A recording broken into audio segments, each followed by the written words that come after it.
नमस्कार, मैं Dawood. City news Muzaffarpur में आप तमाम दर्शकों का स्वागत है।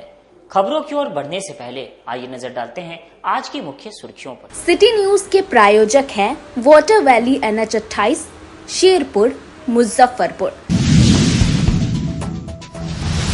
गुड फ्राइडे पर शहर के गिरजाघरों में ईसाइयों ने प्रार्थना कर प्रभु यीशु को किया याद। उत्तर बिहार समेत जिले में भी मौसम का मिजाज बदला। आंधी के साथ हुई बारिश, कुछ जगहों पर गिरे ओले, मौसम हुआ सुहाना। और सदर थाना क्षेत्र के खबरा NH स्थित पेट्रोल पंप पर हथियार के साथ अपराधियों ने लूटे 1.5 लाख रुपए।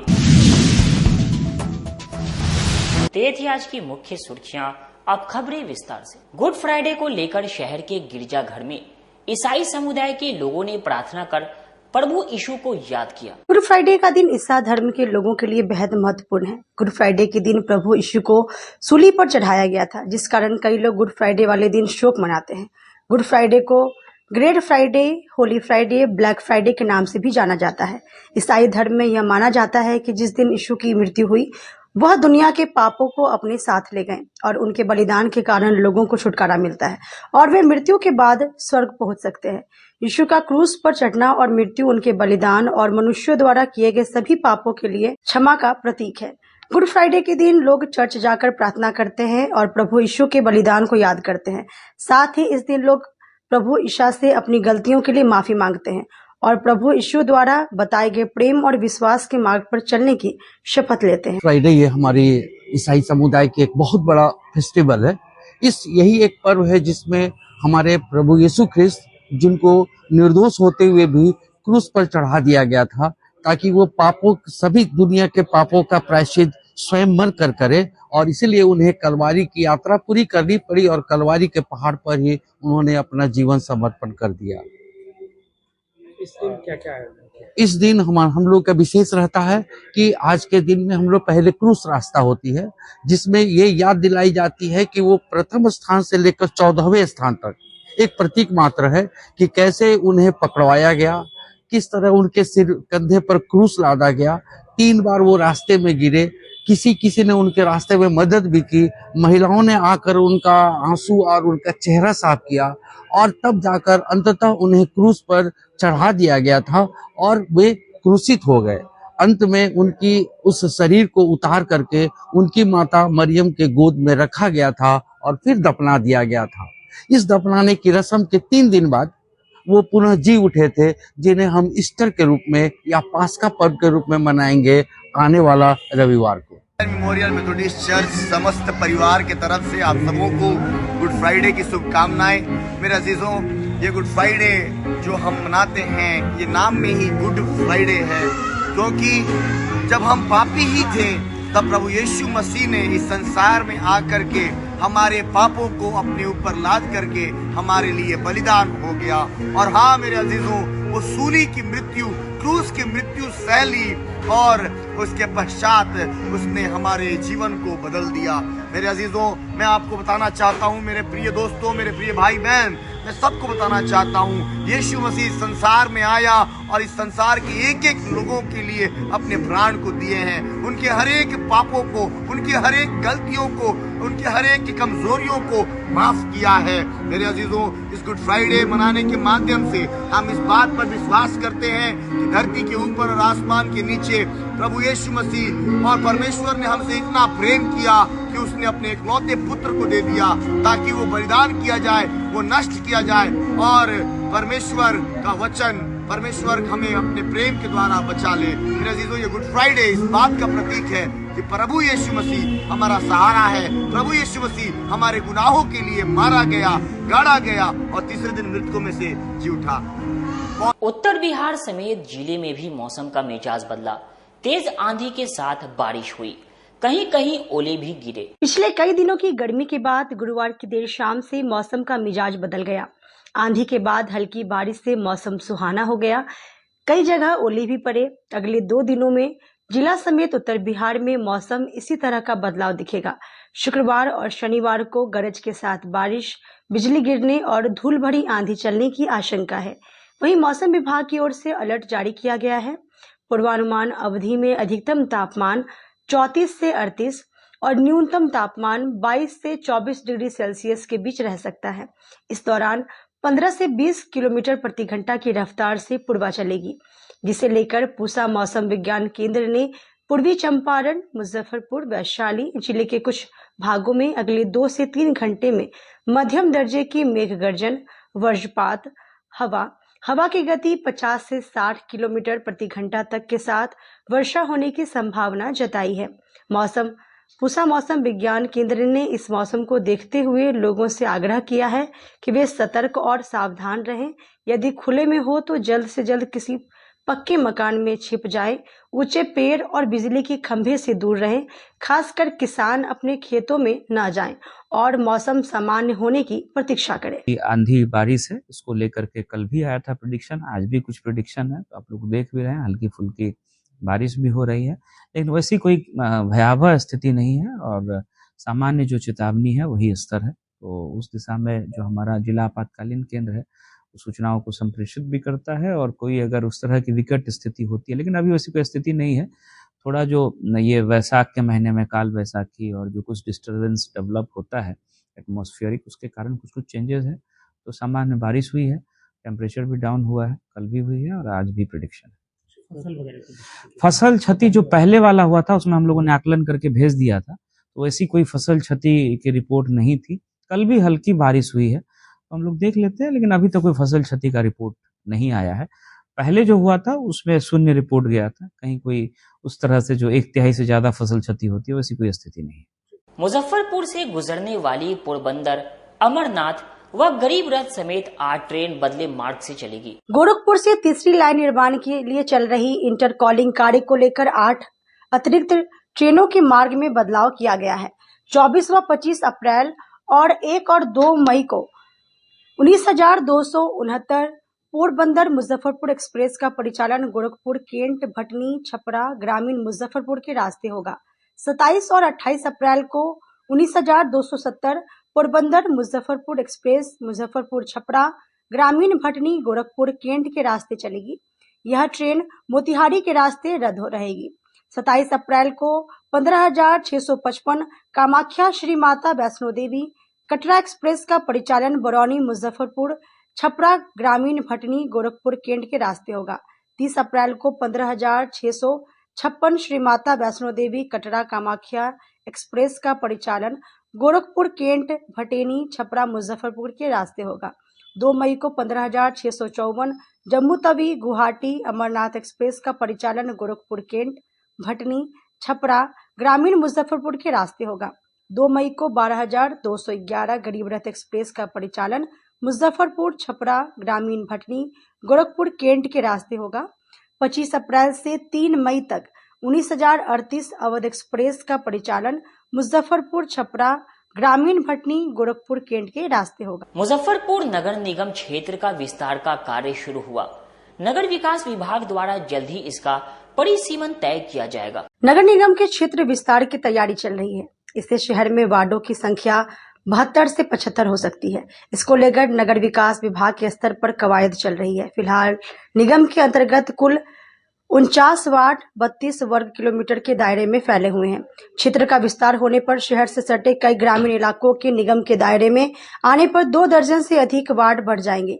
इलाका और आबादी बढ़ने पर निगम के साथ लोगों को भी फायदा होगा। अब शहर बढ़ रहा है। ये प्रधानमंत्री जी के कार्यकाल में आप शहर में हैं, गांव में हैं, एक जैसा दिखेगा। मुजफ्फरपुर से सटे हुए कई ऐसा गांव है जो शहर से बहुत कुछ से वंचित था। अब ये हम लोग का मुजफ्फरपुर नगर निगम, चूंकि ये महापौर आने से इसका क्षेत्रफल बढ़ा। इस क्षेत्रफल में हम लोग का जो बगल में अहियापुर से लेकर के इधर कांटी तक, इस 2 क्षेत्र को अगर देख दिया जाए, इधर आपके चले जाइए, मेडिकल से आगे भी चले जाइए, इधर आपके समस्तीपुर रोड की तरफ चले जाइए, ये सब गांव को जोड़ा जाएगा और शहर के गांव के जो लोग, जिनको गांव के लोग कहते हैं, हर तरह के मूलभूत सुविधाओं से लैस करके वहां रोड, नाला, पानी, वहां का बिजली की व्यवस्था, वहां चौड़े चौड़े रोड होंगे, जो जर्जर स्थिति में जो सड़क है, जहां पे नाला है ही नहीं, वैसे जगह पे नाला बना करके, पानी टंकी लगा करके, पानी दे करके वहां के बच्चों को डेवलप किया जाएगा, वहां के लोगों को सोच बदला जाएगा। सोच बदल के देखिए, नजरें बदल के देखिए, नजारे बदल जाएंगे। ये जो स्मार्ट सिटी के तहत जो हम लोग का शहर विस्तारीकरण में जो वार्ड बढ़ रहा है, आपके आने वाले समय में बहुत ही अच्छा सुविधा मिल रहा है। जो भी वार्ड बढ़ेंगे उसमें मेट्रो की भी सौगात लोगों को मिलेगी। जब मेडिकल कॉलेज तक जोड़ा जा रहा है, हमारे माननीय मुख्यमंत्री जी का भी ये सोच है, जब मेडिकल कॉलेज से जब जोड़ दिया जाएगा, जब आदमी जब अपने आप को कमाने से लेकर के घर जाने तक का जब सुविधा मिलेगा, तो शहर को बहुत चौड़ीकरण में होगा और आने वाला समय बहुत ही बेहतरीन। सदर थाना क्षेत्र के खबरा एनएच स्थित पेट्रोल पंप पर हथियार से लैस अपराधियों ने 1.5 लाख रुपए लूट लिए। मुजफ्फरपुर जिले में बेखौफ अपराधियों का तांडव जारी है। जिले में रोज कहीं न कहीं हत्या, लूट और छिनतई जैसी घटनाएं सामने आ रही है। अपराधियों के मन में पुलिस का डर कहीं नहीं दिख रहा। पुलिस इतनी सक्रिय है कि बदमाश घटनाओं को अंजाम देते हैं और बड़े आराम से फरार हो जाते हैं। बाद में पुलिस सिर्फ मामले की जांच करती रह जाती है। ताजा मामला सदर थाना क्षेत्र के खबरा से सामने आया है। यहां स्थित इंडियन ऑयल के पेट्रोल पंप से बाइक सवार अज्ञात अपराधियों ने हथियार के बल पर 1 से 1.5 लाख रुपए की लूट की। वारदात को अंजाम देकर फरार हो गए। पूरी घटना पंप पर लगे सीसीटीवी में भी कैद हो गई। शंकर पासवान के IOCL के पेट्रोल पंप पर गुरुवार की देर शाम बाइक सवार 3 अज्ञात अपराधियों ने हथियार के बल पर लूट की घटना को अंजाम दिया। लूट की पूरी वारदात सीसीटीवी में कैद हो गई है। सीसीटीवी में साफ तौर पे देखा जा सकता है कि 3 नकाबपोश अपराधी मैनेजर के कक्ष में प्रवेश करते हैं, दराज में पैसों की खोज करते हैं, उसके बाद वहां से स्टाफ के साथ मारपीट करते हैं। पंप का स्टाफ नीचे झुककर काउंटर के नीचे से कुछ निकालता है। इसी बीच अपराधी खिड़की को पर्दा से ठीक से फैलाकर बंद करते हैं। इसके बाद अपराधी मैनेजर से मारपीट कर रुपए लेते हैं और अपने साथ लाए बैग में भरकर बाहर निकल जाते हैं। पूरे मामले को लेकर पंप मालिक शंकर पासवान ने बताया कि मैं पटना से लौट रहा था, रास्ते में घटना की सूचना मिली। लगभग 1 से 1.5 लाख रुपए की राशि की लूट हुई है। साथ ही कर्मचारी के साथ मारपीट भी की गई। पूरी रकम की जानकारी लेजर मेंशन के बाद ही बता सकते हैं, पर रकम 1 से 1.5 लाख रुपए तक तकरीबन। वहीं पूरे मामले को लेकर सदर थाना प्रभारी अश्वित कुमार का कहना है कि 3 बाइक अपराधी जिनके पास राइडर बैग था और चेहरे ढके हुए थे, लूट की घटना को अंजाम दिए। अभी सभी एंट्री पॉइंट पर नाकाबंदी कर दी गई है और 4 लेन की तरफ जिधर अपराधी भागे हैं उधर जांच टीम भेजी गई है। आज 17/4/25 को संध्या लगभग 7:30 बजे खबड़ा में इंडियन ऑयल का एक पेट्रोल पंप है, जिसपे एक राइडर बाइक पे 3 अज्ञात अपराध कर्मियों के द्वारा इस पेट्रोल पंप पे लूट किया गया है। लगभग इनके द्वारा बताया जा रहा है कि 1 से 1.5 लाख रुपए के लूट हुई है। तीनों अपराध को हुलिया सीसीटीवी से कर लिया गया है और हम सब सीसीटीवी चेक कर रहे हैं और आगे की छापामारी कर रहे हैं और इस पे सब जगह चेकिंग लगाए हुए हैं। फायरिंग वगैरह भी किया? फायरिंग नहीं हुई है। कितने की लूट हुई होगी? अभी इनका अप्रॉक्स राशि नहीं बता पाया, लेकिन अप्रॉक्स बता रहे हैं 1 से 1.5 के बीच का राशि है। ये अपराधी हथियार भी थे? अपराधी के पास हथियार थे, 2 अपराधी के पास हथियार थे। नकाबपोश थे या फिर? नकाब लगाए हुए थे। एक व्यक्ति जो व्हाइट कलर का शर्ट पहने हुआ था, वो सफेद कलर का गमछा लगाए हुए था, और एक व्यक्ति जो नेवी कलर का मैरून कलर का हाफ टी शर्ट पहने हुए थे, वो भी व्हाइट कलर का गमछा लपेटे हुए थे, और एक ब्लू कलर का शर्ट पहने हुए थे, वो ब्लैक कलर का मास्क लगाए हुए थे। राइडर बैग 3 लोगों के पास। किधर गए हैं वो, किस दिशा की? अब इनके द्वारा जैसा बताया गया सीसीटीवी देखने से इधर 4 लेन की तरफ निकले हैं। आगे का भी सीसीटीवी दिखाया जा रहा है, जैसे मंगलम उलम का भी सीसीटीवी हम चेक कर रहे हैं रूट का आगे का। अभी जो है से मतलब यहाँ लूट पाट हुई है, मतलब कैश भी लूटा गया है और उसके बाद जो है स्टाफ को जो है से रिवॉल्वर भिड़ा करके पीटा भी गया है। कितने की राशि लूट हुई है सर? ये तो हमारे मैनेजर साहब बताएंगे, क्योंकि मैं यहाँ उपस्थित नहीं था, मैं पटना में था। 7:30 के आसपास में 3 लोग आए हैं और वो पानी उनी का स्थिति बन रहा था, इसलिए हमारे स्टाफ भी हमारे साथी थे काउंटर में ही, और उसी समय एक आदमी घुसा, उसके हाथ में रिवॉल्वर, और फिर तक स्टाफ को भी कैप्चर कर लिए हुए था और लूट लिया पंप को। पैसा कैश जो था वो सब लूट लिया, 3-4 गल्ला खुलवा करके सभी का, स्टाफ के पॉकेट का भी ले लिया और गले का भी सारा पैसा। हाँ, एक स्टाफ को मार रहा था, 2-4 बार बार पार्ट मार रहा था, फिर मैंने रोका कि तुमको जो करना है सामान लो, पैसा लो, मारो नहीं, तो फिर रुक गया वो लोग। कितने दिन का सेल था? उनका? आज दिन भर का बिक्री था और पुराना उधारी का पैसा था और मोबिल का पैसा था, वो सब भी था। वो मोबिल का पैसा और उधारी का तो हम बता सकते हैं कि उसमें 18,000 के करीब में था। मोबिल का पैसा उसमें बिक्री का सीधे सीधे रखा जाता है एक पॉलिथीन में, उसमें भी 25 से ऊपर रहा होगा और कैश दिन भर का 1 लाख के आसपास। किधर भागा है? इधर फरदो नाला की तरफ चला गया। अच्छा, ये बताइए कि किस हुलिया में था? हुलिया कैसा था? सर आगे वाला जो था उसके हाथ उसका वो जो व्हाइट रंग का पैंट शर्ट पहने हुए था, उजला रंग के व्हाइट से गमछा बांधे हुए था और टोपी भी लगाए हुए था। पीछे वाले 2 आदमी थे, वो दोनों मास्क, एक का गमछा से मुंह बंद था, एक मास्क लगाए हुए था। अच्छा, ये हथियार भी थे उन लोगों के साथ? जी, हथियार भी था। फायरिंग नहीं किया? नहीं, फायरिंग नहीं किया। ग्रामीण बैंक विलय के कारण उत्तर ग्रामीण बैंक यूनियंस और दक्षिण ग्रामीण बैंक यूनियंस का भी 1 मई को हो जाएगा आपस में विलय। शुक्रवार को उत्तर बिहार ग्रामीण बैंक एम्प्लॉइज फेडरेशन एवं ऑफिसर फेडरेशन की संयुक्त कार्यकारिणी समिति की बैठक 0 माइल चौक पर एक निजी होटल में प्रदीप कुमार मिश्र की अध्यक्षता में हुई। बैठक को संबोधित करते हुए प्रदीप कुमार मिश्र ने बताया कि भारत सरकार का एक राज्य एक ग्रामीण बैंक नीति के तहत उत्तर बिहार ग्रामीण बैंक और दक्षिण बिहार ग्रामीण बैंक का विलय 1 मई 2025 को बिहार ग्रामीण बैंक के रूप में हो जाएगा। ग्रामीण बैंक का कार्यक्षेत्र अब संपूर्ण बिहार में हो जाएगा। नए बिहार ग्रामीण बैंक के शाखाओं की कुल संख्या 2100 और कुल स्टाफ 7500 से अधिक हो जाएगा। बैठक में सर्वप्रथम AIBEA के संस्थापक HL परवाना की पुण्यतिथि पर 2 मिनट का मौन धारण कर श्रद्धांजलि अर्पित की गई। इसके बाद सर्वसम्मति निर्णय लिया गया कि उत्तर बिहार ग्रामीण बैंक एम्प्लॉइज फेडरेशन और उत्तर बिहार ग्रामीण बैंक ऑफिसर फेडरेशन का दक्षिण बिहार ग्रामीण बैंक एम्प्लॉइज फेडरेशन एवं दक्षिण बिहार ग्रामीण बैंक ऑफिसर फेडरेशन का आपस में विलय करने का प्रस्ताव पारित किया गया। उत्तर बिहार ग्रामीण बैंक एम्प्लॉइज फेडरेशन एवं उत्तर बिहार ग्रामीण बैंक ऑफिसर फेडरेशन के संयुक्त कार्यकारिणी समिति की विस्तारित बैठक हो रही है और हमें इस बात का गर्व है कि आज के बैठक में 100% हमारे मेंबरशिप 18 जिला से पार्टिसिपेट कर रहे हैं। यह जो है आप लोगों को जानकारी होगी कि 1 मई को यह उत्तर बिहार और दक्षिण बिहार ग्रामीण बैंक नाम का चीज समाप्त हो जाएगा।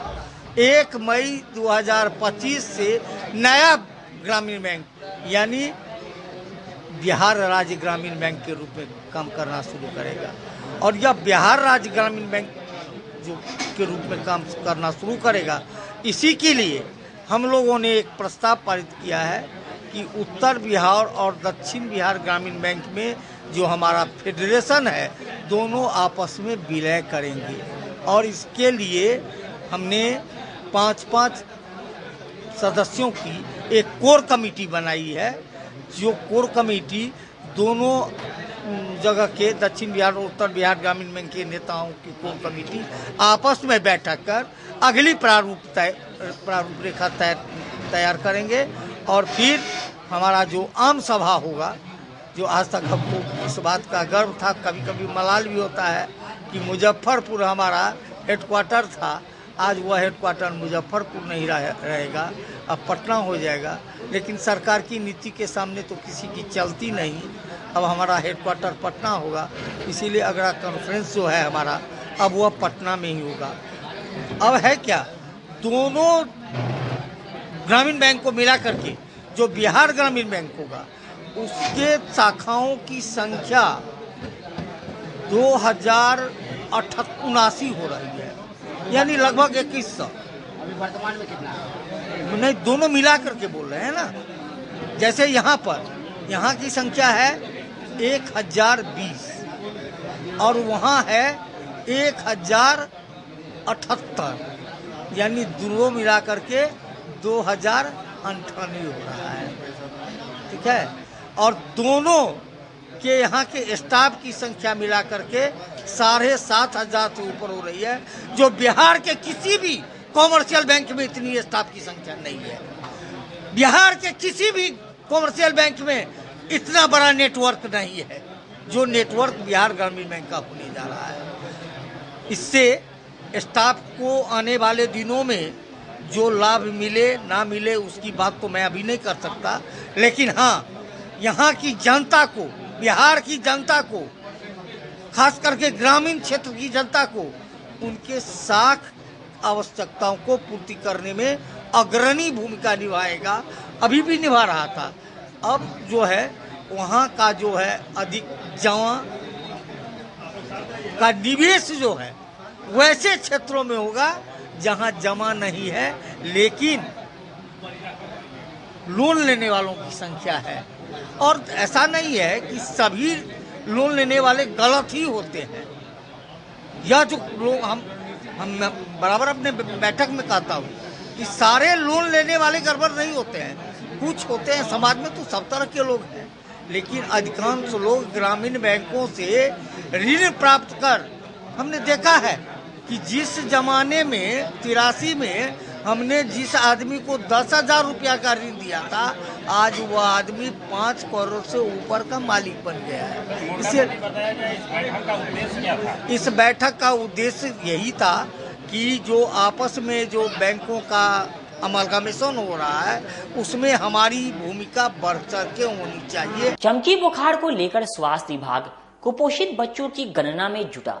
मुजफ्फरपुर जिले में चमकी बुखार एईएस से इस वर्ष अब तक 10 मामले मेडिकल कॉलेज में आए हैं। हालांकि सभी बच्चे ठीक होकर के घर जा चुके हैं। गर्मी बढ़ने और उमस के बीच इसके बढ़ने की संभावना को देखते हुए स्वास्थ्य विभाग अलर्ट पर है। एईएस जेई की रोकथाम के लिए प्रभावित क्षेत्र में लगातार अब प्रचार प्रसार किया जा रहा है। वहीं स्वास्थ्य विभाग ने अब जिले के कुल 16 प्रखंडों में से चमकी बुखार से प्रभावित प्रखंड जो एपी सेंटर माने जाते हैं, अब वहां के लिए अलग से तैयारी में जुटी हुई है। कुल कुपोषित बच्चों की काउंटिंग कर रही है। इसके साथ ही इन क्षेत्र के आंगनबाड़ी केंद्र सेविका सहायिका और एएनएम के माध्यम से जानकारी प्राप्त किया जा रहा है। कितने बच्चे हैं, इसमें कुपोषित बच्चों की संख्या कितनी है और इसके कारण क्या हैं, इन सभी बिंदुओं पर तैयारी कर रही है। Civil surgeon doctor Ajay Kumar ने बताया कि चमकी बुखार से हमारा जिला प्रभावित रहा है। हम सब ने पिछले 2 वर्ष के अनुभव को इस्तेमाल कर काम शुरू किया है। इसका नतीजा रहा है कि हम लोगों ने इन 2 वर्ष में 0 डेथ की पॉलिसी पर सफल रहे हैं। इस वर्ष अब तक कुल 10 मामले आए हैं। सभी ठीक होकर घर जा चुके हैं। एक मामला गोपालगंज जिले का, जबकि कुल 9 केस मुजफ्फरपुर जिले के अलग अलग प्रखंड के हैं। हम बेहतर से बेहतर परिणाम देंगे। इसको लेकर के लगातार जन जागरूकता अभियान को चला रहे हैं। लोगों के बीच में जाकर इस बात की जानकारी दे रहे हैं कि आप कैसे जागरूक रहकर इससे निपट सकते हैं। इसके साथ ही डॉक्टर को किसी भी प्रकार की लापरवाही नहीं बरतने की सख्त हिदायत दी गई है। प्रखंड है, इसके लिए हम लोग देख रहे हैं कि पिछले 2 साल से हम लोग इसमें सफल भी हुए हैं और 41 और 41 केस ही मिले हैं। जहाँ भी इस तरह का है कि जो बीमार बच्चा है या जो कुपोषित बच्चा है उस पर हम लोग विशेष ध्यान दे रहे हैं। प्रतिदिन उसकी काउंटिंग भी करा रहे हैं, क्षेत्र भ्रमण भी आशा आंगनबाड़ी के द्वारा किया जा रहा है और इसकी रिपोर्ट हम लोग प्रतिदिन मंगा भी रहे हैं और उस पर विशेष निगरानी कर रहे हैं। और साथ ही ORS पाउडर की व्यवस्था भी हम लोग कर रहे हैं और साथ में सभी को हम लोग राय भी दे रहे हैं कि शाम को बच्चा को अवश्य खिलाएं, मीठा अवश्य खिलाएं और उसको रात को उठा कर देख लें कि उसको दिक्कत नहीं है, कहीं बच्चा की मानसिक स्थिति ठीक है कि नहीं है। अगर कन्वल्सन हो रहा है, चमकी हो रही है तो तुरंत नज़दीकी स्वास्थ्य केंद्र में ले जाएं और झाड़ फूँक के चक्कर में नहीं पड़ें। और सभी जनप्रतिनिधि, सभी लोगों का हम लोग सहयोग अपेक्षित है, सभी लोग सहयोग कर भी रहे हैं।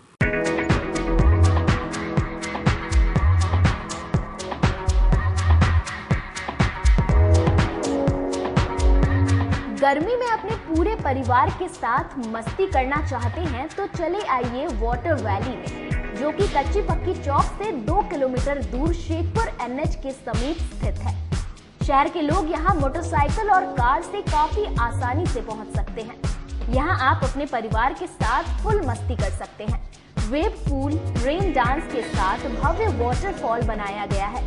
छोटे बच्चों के लिए कई प्रकार के स्लाइड्स बनाए गए हैं, जहां बच्चे अपनी मस्ती में डूब जाएंगे। इसके अलावा खाने पीने के लिए बेहतरीन सुविधाएं उपलब्ध है, जहां पूरे परिवार के साथ व्यंजनों का लुत्फ उठा सकते हैं। तो देर मत कीजिए, गर्मी में मस्ती उठाने के लिए वाटर वैली तुरंत पहुंचे। हमारा पता है water valley NH 28, Sherpur, Muzaffarpur. हमारा कॉन्टैक्ट नंबर है 6202584955। चाहे आपका पर्सनल स्पेस हो या corporate office, Marbonite full body vitrified tiles हर कोने को अपनी खूबसूरती से सजाता है। इस पर पड़ने वाले हर कदम को मिलती है एक ताकत जो देती है आगे बढ़ने का विश्वास। जॉनसन टाइल्स का उत्तर बिहार का सबसे बड़ा शोरूम साई कृपा ट्रेडर्स द्वारा जल्द मुजफ्फरपुर जिले के सकरी सरैया डुमरी रोड में खुलने जा रही है। जल्द आ रहा है आपके शहर में। जल्द ही उद्घाटन की तारीख की घोषणा होगी। मार्बोनाइट विट्रीफाइड टाइल्स बाय जॉनसन। हम पढ़ाई के साथ साथ बच्चों में विश्वास जगाते हैं।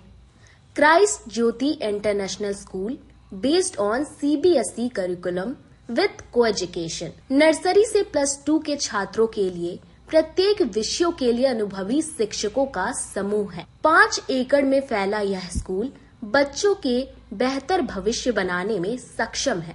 अत्याधुनिक साइंस और कंप्यूटर लैब के साथ स्कूल को बेस्ट डिसिप्लिन का अवार्ड भी मिल चुका है।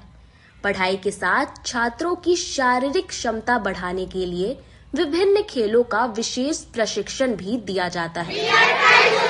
नर्सरी से +2 तक के लिए नामांकन प्रारंभ है। हमारा पता है Christ Jyoti international school, Dharmoday Sthali, Madhopur, Rusta, Muzaffarpur. Contact us on 947122108352664757। मैं प्रिंसिपल क्राइस्ट ज्योति कृतिका मृणालिनी अपने बच्चों के बारे में, अपने स्कूल के भविष्य के बारे में बेहतर निगरानी रखती हूँ। मेरे स्कूल में क्वालिटी बेस्ड एजुकेशन होता है। हमारे स्कूल को हाल ही में बेस्ट डिसिप्लिन अवार्ड से नवाजा गया है। हमारे शिक्षक ट्रेंड हैं, अनुभवी हैं और हम अपने बच्चों को पारिवारिक माहौल में पढ़ाते हैं। आजकल की बिजी जिंदगी में स्टाइल तो है, पर कंफर्ट का क्या? आपके इसी स्टाइल और कंफर्ट को बेहतर बनाने के लिए नीलकमल लेकर आए हैं first exclusive factory outlet showroom in Mithanpura, Muzaffarpur, जहां home furniture, office furniture, mattress and wedding special पे up to 50% off with EMI facility. Style भी, कंफर्ट भी। उत्तर बिहार का पहला नीलकमल का एक्सक्लूसिव शोरूम आपका स्वागत करता है। एक बार सेवा करो। ब्रेक के बाद एक बार फिर से आप तमाम दर्शकों का स्वागत है। आइए रुक करते हैं आगे की खबरों की ओर। सकरा प्रखंड के रामपुर हड़ी गांव में आग लगने के कारण 4 बच्चों के जिंदा जलने के मामले को लेकर जिले के मानव अधिकार अधिवक्ता SK झा ने राष्ट्रीय एवं राज्य मानव अधिकार आयोग में 2 अलग अलग याचिका दाखिल किया है। जिले के सकरा प्रखंड अंतर्गत रामपुर हरी गांव में बुधवार की सुबह के करीब 9 बजे आग लगने के कारण 4 बच्चे जिंदा जल गए और गांव में कुल 65 घर आग से जलकर राख हो गए। घटना के बारे में बताया जा रहा है कि बिजली के पोल पर लगे DP बॉक्स में शॉर्ट सर्किट से आग लगने के पश्चात आग पास के घर में फैल गई और वहां गैस सिलेंडर में आग लगते ही सिलेंडर फट गया और आग भयानक रूप से फैल गई। इसमें 4 मासूमों की जिंदगी समाप्त हो गई। इस पूरे मामले को लेकर जिले के मानव अधिकार अधिवक्ता SK झा ने राष्ट्रीय एवं राज्य मानव अधिकार आयोग में 2 अलग अलग याचिका दाखिल किया। अधिवक्ता श्री झा ने याचिका के माध्यम से आयोग से मांग किया है कि सभी पीड़ित परिवारों को सरकारी मुआवजा और सहायता राशि पारदर्शी तरीके से मिले, जिससे कि पीड़ित परिवार अपने जीवन स्तर को पुनः विकसित कर सके। इसके लिए आयोग का इस पूरे प्रकरण में हस्तक्षेप होना अति आवश्यक है। साथ ही साथ पीड़ित परिवारों को सरकारी योजना के तहत आवास, भोजन, वस्त्र एवं उनके बच्चों के उज्जवल भविष्य के लिए उच्च शिक्षा का लाभ मिलना अति आवश्यक है। फिलहाल यह मामला मानव अधिकार आयोग के पास पहुंच चुका है। अधिवक्ता श्री झा ने बताया कि पीड़ित परिवारों की मदद हर हाल में सुनिश्चित होनी चाहिए। आयोग जल्द ही मामले में ठोस और सकारात्मक पहल करेगी। जिले के सकरा प्रखंड अंतर्गत रामपुर मनी गांव में पिछले दिनों 65 से ज़्यादा घरों में आग लग गया, जिसके कारण से उन लोगों का जो जीवन है सो काफ़ी कष्टप्रद हो चुका है। और इस मामले में 4 बच्चे का दुखद रूप से उनकी मृत्यु हो गई। आग में पूर्ण रूप से जल करके भी बच्चे मर गए। यह काफ़ी हताहत करने वाली बात है। इस पूरे मामले की जानकारी हमने राष्ट्रीय मानवाधिकार आयोग और राज्य मानवाधिकार आयोग को हमने पिटीशन के माध्यम से हमने दिया है और माननीय आयोग से हमने यह अपील किया है कि माननीय आयोग इस पूरे मामले में हस्तक्षेप करे और सरकार को इस मामले में आदेश दें कि सभी जो भी परिवार है वो काफ़ी गरीब परिवार है, उन परिवारों को सरकारी खर्च पर उनका घर बने, उनको भोजन और वस्त्र और उनके बच्चों के अच्छी शिक्षा व्यवस्था के लिए सरकार उसमें पहल करे। साथ ही साथ उन लोगों को और भी परिवार जो लोग बचे हुए हैं उन लोगों को भी चिन्हित किया जाए कि कौन कौन परिवार उस पर डिस्टर्ब हुए हैं। उन सारे लोगों की मदद होनी चाहिए और मदद हर हाल में होनी चाहिए, क्योंकि यह भीषण त्रासदी है और इसमें सभी लोगों की मदद होनी चाहिए। तो इसके लिए हमने राष्ट्रीय और राज्य मानवाधिकार आयोग में हमने पिटीशन फाइल किया है। हमें उम्मीद है कि आने वाले समय में मानवाधिकार आयोग इसमें काफी सख्त रुख अपनाएगी और सरकार को बाध्य करेगी कि उन लोगों को जीवन स्तर को सुधारने के लिए सरकार उन लोगों को मदद करे। मेरा परिचय हुआ एसके झा, मानवाधिकार अधिवक्ता। राज्य सरकार ने महिलाओं के लिए संवाद कार्यक्रम की शुरुआत की। बिहार विधानसभा चुनाव से पहले राज्य सरकार ने महिलाओं को लुभाने के लिए संवाद कार्यक्रम की शुरुआत की है। मुख्यमंत्री नीतीश कुमार राज्य के 2 करोड़ महिलाओं से संवाद कर उनके हिसाब से योजना तैयार करेगी। इसकी शुरुआत शुक्रवार यानी 18 अप्रैल से कर दी गई है। मुजफ्फरपुर में पहले दिन पताही में महिला संवाद कार्यक्रम का आयोजन हुआ। इस कार्यक्रम में जीविका एवं अन्य महिलाओं से योजना से संबंधित राय इकट्ठा कर सरकार को ऑनलाइन के माध्यम से वेबसाइट पर अपलोड कर जानकारी दी जाएगी। इसी के अनुसार महिलाओं के हित को देखते हुए योजना तैयार की जाएगी। गौरतलब है कि मुजफ्फरपुर के 3507 ग्राम संगठनों में महिला संवाद होगा। इस दौरान सभी प्रखंडों में प्रचार रथ घूमेगा, जिस पर महिलाओं से जुड़ी हुई योजनाओं की जानकारी LED स्क्रीन के माध्यम से दी जाएगी। करीब 2 घंटे तक चलने वाले इस कार्यक्रम में कई तरह की वीडियो दिखाई जाएंगे। इसके साथ ही महिलाएं बिहार में अपनी योजनाओं को लेकर अपनी आवाज़ बुलंद करेंगी। 29 प्रचार गाड़ियों के माध्यम से प्रतिदिन 58 ग्राम संगठनों में संवाद कार्यक्रम आयोजित किया जाएगा। प्रचार गाड़ी के साथ मुख्यमंत्री का संदेश और महिलाओं से जुड़ी हुई योजनाओं का लीफलेट भी वितरित किया जाएगा। 2 महीने तक चलने वाले इस कार्यक्रम में करीब 8 लाख महिलाएं शामिल होंगी, जिसमें जीविका के साथ अन्य महिलाएं भी शामिल रहेंगी। डीएम सुब्रत कुमार सेन ने बताया कि महिला संवाद के माध्यम से सरकार से जो उनकी आकांक्षा इच्छा है उन तथ्यों को अंकित किया जाएगा। इस संबंध में जो डाटा इकट्ठा करके भेजा जाएगा, सरकार उस आधार पर निर्णय लेगी। इस संवाद के माध्यम से यह पता चलेगा कि महिलाएं क्या सोच रही है, उनको क्या मदद चाहिए, पहले से संचालित योजना में क्या बदलाव चाहिए या फिर उन्हें कोई नई योजना चाहिए। इन सब बातों को ध्यान में रखकर योजना तैयार होगी। संवाद कार्यक्रम में सिर्फ महिलाएं ही अपनी बात रखेंगी। इसकी शुरुआत की है और जिला स्तर पर जो कार्यक्रम है वो हम लोग पताही में करने जा रहे हैं, जहां मेरी भी उपस्थिति रहेगी। जिला स्तर और प्रखंड स्तर के अन्य पदाधिकारी रहेंगे उपस्थित। और जो पहला महिला संवाद का कार्यक्रम है वो हम लोग मुशहरी प्रखंड के पताही से प्रारंभ कर रहे हैं और अभी आगे आने वाले कुछ दिनों तक ये कार्यक्रम सभी जो हमारे ग्राम संगठन होते हैं जीविका के, वहाँ ये कार्यक्रम आयोजित किया जाएगा। और लगभग 2 घंटे का कार्यक्रम है, जिसमें महिलाओं से और जीविका दीदियाँ इसको लीड करेंगी। उनकी जो आकांक्षाएं हैं, जो इच्छाएं हैं, जो वो चाहते हैं, जिस तरह की पॉलिसीज या जिस तरह के स्कीम्स के बारे में सरकार से जो एक्सपेक्टेशन है, उससे संबंधित तथ्यों को अंकित किया जाएगा। उसकी ऑनलाइन एंट्री भी होगी और उसके संबंध में जो भी अगर नीतिगत निर्णय लेना होगा तो उसके बारे में फिर संबंधित विभाग और राज्य सरकार हम लोग जो समेकित करके डेटा भेजेंगे उस पर उच्च स्तर पर निर्णय होगा। हम लोगों का यही प्रयास है कि शांतिपूर्ण तरीके से बहुत अच्छे माहौल में जो ये महिला संवाद सारे ग्राम संगठनों में होना है जीविका के माध्यम से, उसको हम लोग अच्छे से कराएं, जिसकी शुरुआत आज हम लोग उसी के आधार पर योजना में तैयार करना है। ऐसा ही कुछ प्रयास है कि ग्राम स्तर पर महिलाएं क्या सोच रही हैं अपने बारे में, अपने परिवार के बारे में, उनको और क्या मदद चाहिए या किस दिशा में, किस नीति में क्या बदलाव चाहिए या कोई नए स्कीम की आवश्यकता है, या गांव के स्तर पर किस तरह से जो है समस्याएं अभी उनको फेस करनी पड़ रही हैं, जो निदान जिसका निकल सके। आप लोग सब लोग जान रहे हैं बहुत सारी योजनाएं हैं जो कि महिलाओं के लिए अलग से चालू की गई हैं, चाहे वो 35% नौकरियों में आरक्षण हो, पुलिस की नौकरी हो, बीपीएससी की नौकरी हो, टीचर में तो 50% तक रिक्रूटमेंट में आरक्षण है, मुख्यमंत्री कन्या उत्थान योजना है, जन्म से लेकर के ग्रेजुएशन तक, ग्रेजुएशन पे 50,000 दिया जाता है, 12th पास करने पर 25,000, साइकिल, पोशाक योजना, तो बहुत सारी योजना है, मुख्यमंत्री महिला उद्यमी योजना है, जीविका का अपना इतना बड़ा नेटवर्क है और हर एक क्षेत्र में जीविका की दीदियां बढ़िया काम कर रही हैं। और क्या एक्सपेक्टेड है इस दिशा में जो है दीदियां खुद चर्चा करेंगी, जो भी हमारे सरकारी कर्मी रहेंगे वो बस उनको सहायता पहुंचाएंगे, चर्चा उनको खुद करना है, उनको खुद लीड लेना है इसमें, और जो उसका फलाफल आएगा उसको हमारे सरकारी कर्मी नोट करेंगे और MIS पर उसको हम लोग ऑनलाइन अपलोड करेंगे और इसमें उच्च स्तर पर फिर जो है पूरे राज्य भर से जब सुझाव जाएंगे उस पर निर्णय होना है। तो इसको हम लोग मुजफ्फरपुर जिले में भी बहुत अच्छे से आयोजित करेंगे और आज इसकी शुरुआत पताही से हम लोग कर रहे हैं। खबरों का सिलसिला यहीं होता है समाप्त।